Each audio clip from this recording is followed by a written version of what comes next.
The wedding invitation arrived at exactly noon, sliding under my apartment door like a quiet threat, its gold edges glowing in the harsh daylight of a tired Karachi afternoon, and when I read her name on the card, my chest tightened so suddenly that I had to sit down on the cold floor beside my son's scattered toy cars, because I knew why she sent it, and I knew what she wanted from me.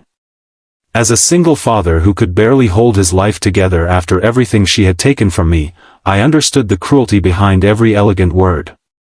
This was not an invitation. It was a stage. It was her way of reminding me who had won.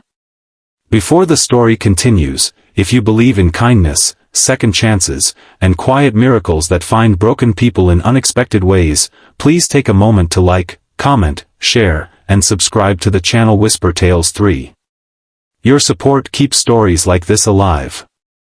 My name is Ayaan Khalid, and for 3 years after my marriage ended, my entire world shrank into 2 rooms, one stubborn little boy named Ryan, and a small design studio job that paid just enough to keep us breathing. The divorce had not only taken my home and confidence, it had taken my voice.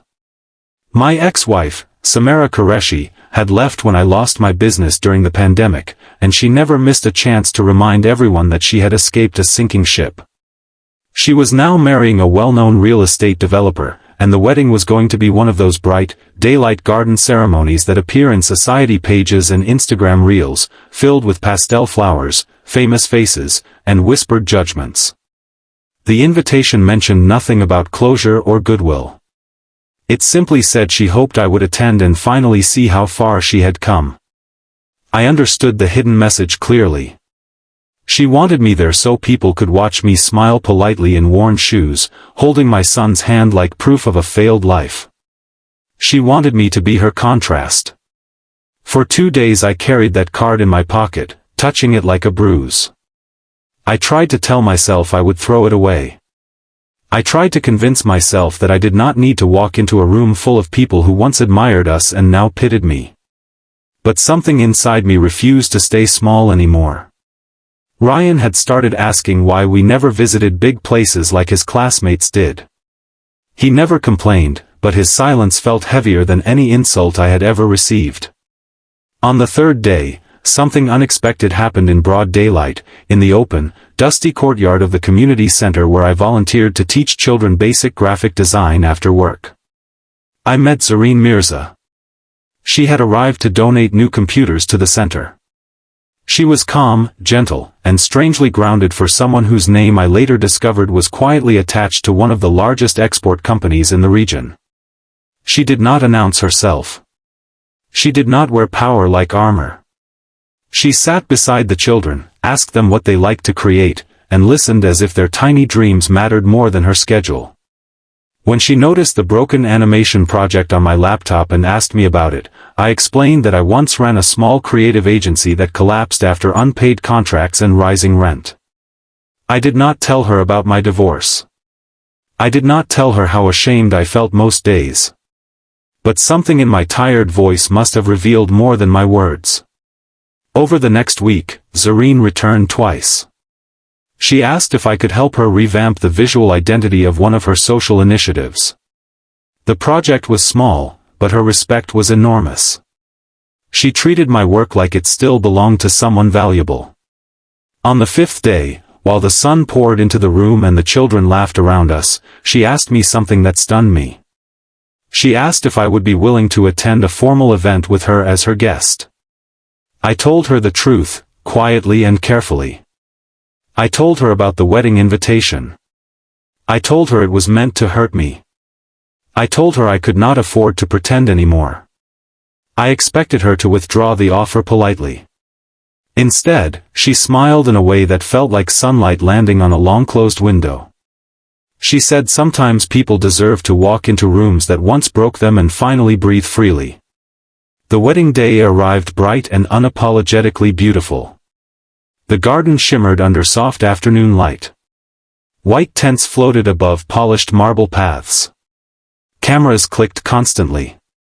My hands shook as I adjusted my only decent blazer. Ryan stood beside me, gripping my fingers tightly, wearing the small blue suit Zareen had arranged for him without making me feel small about it. And then Zareen arrived. She did not arrive loudly. She arrived gracefully, like someone who had nothing to prove. Conversations softened when people recognized her. Heads turned. Whispers traveled fast.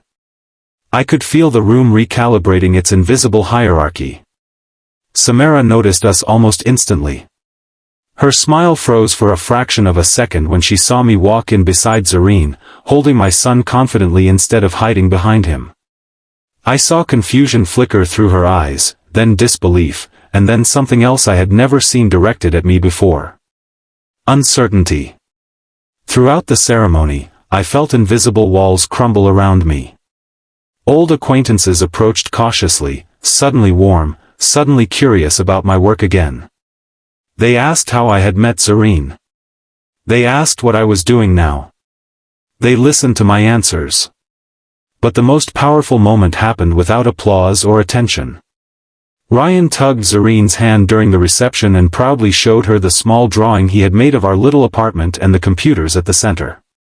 She knelt beside him without hesitation, studied it carefully, and told him his colors made the picture feel hopeful. My son beamed like the sun itself had chosen him. In that instant, something inside my chest finally healed. I realized I did not need wealth to win. I needed dignity. I needed someone to see me without the shadow of my failure standing between us. Near the end of the evening, as the golden daylight softened into gentle evening glow, Samara passed me. She did not say anything. She did not need to. Her carefully constructed victory had lost its audience. And before this story ends, if it has touched your heart even a little, please take a moment to like, share, comment, and subscribe to Whisper Tales 3. Your engagement helps more real stories of hope reach people who quietly need them. Special request, please comment below and tell us what part of this story stayed with you the most. As I walked out of that garden holding my son's hand, with Zareen beside us and the future no longer feeling like something I had to apologize for, I finally understood something life had been trying to teach me for years. Some people invite you to their happiness to make you feel small. But sometimes, destiny sends you someone who walks you into the same room and shows you that your pain never made you worthless.